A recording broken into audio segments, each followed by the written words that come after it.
আসসালামু আলাইকুম। আশা করি সবাই ভালো আছেন। আপনারা অনেকে আমাকে ইনবক্স করছেন যে আমি কোপা আমেরিকা নিয়ে কেন কন্টেন্ট করতেছি না। আসলে কোপা আমেরিকা উদ্দেশ্য করে কিছু নয়। আমি আসলে পার্সোনাল লাইফে বর্তমানে একটু খুব ব্যস্ততার মধ্যে আছি।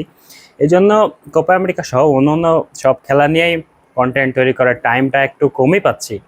তো আপনাদের এই যে ভালোবাসা আমাকে খুব ভালো লাগছে যে আমি কন্টেন্ট বানাই নাই, সেজন্য আপনারা আমাকে ইনবক্স করছেন। তো এর জন্য আপনাদেরকে ধন্যবাদ। এবং অনেকে আবার এমন কমেন্ট করছে যে আমি ব্রাজিলের সাপোর্টার, ব্রাজিল খারাপ খেলতেছে লাস্ট কয়েকটা ম্যাচ, এই জন্য নাকি আমি ফুটবল নিয়ে কিংবা কোপা আমেরিকা নিয়ে কোনো কন্টেন্ট তৈরি করতেছি না। আসলে এটা আপনাদের সম্পূর্ণ ভুল ধারণা। হ্যাঁ, আমি অবশ্যই একজন ব্রাজিলের সাপোর্টার, ব্রাজিলকে অনেক লাইক করি, ভালোবাসি, কিন্তু খারাপ খেলছে বিধায় যে কন্টেন্ট তৈরি করতেছি না, বিষয়টা এরকম না। আর ব্রাজিলের সাপোর্টার আমি আগেও ছিলাম, এখনো আছি। সেটা খারাপ করলেও ব্রাজিল, ভালো করলেও ব্রাজিল।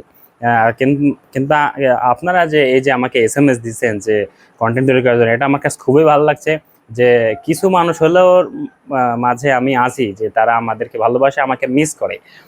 তো ইনশাল্লাহ আপনাদের ভালোবাসা রাখার চেষ্টা করব। এবং আমি কোপা আমেরিকা সহ ফুটবলের সকল ফুটবল ক্রিকেট নিয়েই আমি কন্টেন্ট তৈরি করার চেষ্টা করি। তো মাঝে মাঝে নিজের পার্সোনাল লাইফ আছে, সেগুলোর মাঝে সময় বের করতে হয়। তো হয়তো এর মধ্যে টাইমটা বের করতে পারি না, এজন্য আপনাদের মাঝে কন্টেন্ট দিতে পারি নাই। তো ইনশাল্লাহ আপনারা পাবেন। ধন্যবাদ আপনাদের সবাইকে সাপোর্ট করার জন্য। বেশি বেশি কমেন্ট করবেন, বেশি বেশি শেয়ার করবেন, লাইক করবেন।